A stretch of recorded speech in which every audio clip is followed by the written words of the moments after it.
Hello friends, welcome to FC channel. இன்றைக்கி என்ன பார்க்க போகிறோம்னா, ரம்ஜான் சீரீஸில் எபிசோட் 5 தான் பார்க்க போகிறோம்.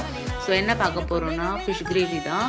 இந்த மாதிரி சஹருக்கு செஞ்சு கொடுங்க, சூப்பராக இருக்கும். வாங்க எப்படி செஞ்சு பார்த்துடலாமா. ஃபஸ்ட்டு வந்து ஃபிஷ் நல்லா கட் பண்ணி வச்சு நல்லா கழுவிக்கோங்க. இப்போ இதில் வந்து மசாலா சேர்த்துக்கலாம். 1 டீஸ்பூன் மிளகாய்த்தூள், 1 டீஸ்பூன் மஞ்சள் தூள், 1 டீஸ்பூன் கரம் மசாலா, 1 டீஸ்பூன் குழம்பு மிளகாய் தூள், கொஞ்சமாக இஞ்சி பூண்டு விட்டு கொஞ்சமாக உப்பு சேர்த்துக்கிட்டு ஹாஃப் லெமன் நான் வந்து ஸ்க்வீஸ் பண்ணிக்கிறேன். ஸோ சேர்த்து கொஞ்சமாக தண்ணி தெளித்து வந்து மிக்ஸ் பண்ணிக்கோங்க. அப்புறமா வந்து 1 டீஸ்பூன் அளவு எண்ணெய் சேர்த்து நல்லா மிக்ஸ் பண்ணிக்கோங்க. இப்போ வந்து இதை வறுத்து எடுத்துக்கலாம். ஒரு பேன் வச்சுக்கோங்க. அந்த பேனில் வந்து எண்ணெயை சேர்த்துக்கோங்க. கொஞ்சமாக எண்ணெய் சேர்த்து இந்த மாதிரி வறுத்து எடுத்துக்கோங்க.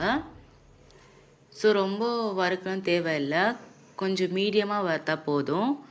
ஸோ இந்த மாதிரி எல்லா ஃபிஷ்ஷும் இந்த மாதிரி வறுத்து எடுத்துக்கோங்க. ஸோ இப்போ ஒரு பிளேட்டில் வச்சுக்கோங்க. இப்போ வந்து மசாலா நம்ம வந்து அரைச்சிக்கலாம்.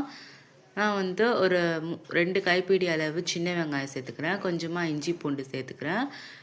2 டீஸ்பூன் மல்லி, 2 டீஸ்பூன் மிளகு, 2 டீஸ்பூன் ஜீரகம், கொஞ்சமாக கொத்தமல்லி.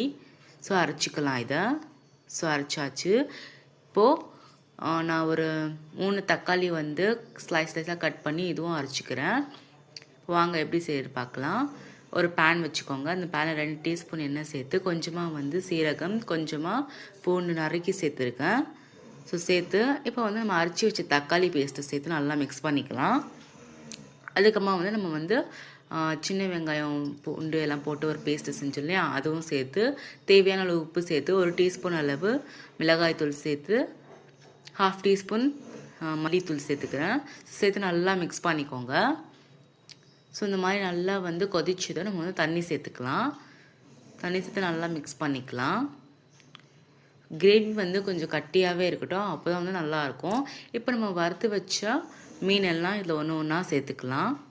ஸோ சேர்த்து 5 நிமிஷம் கழித்து இப்போ வந்து நான் ஒரு பச்சை மிளகாய் வந்து ஹாஃபாக கட் பண்ணி போட்டுக்கிறேன்.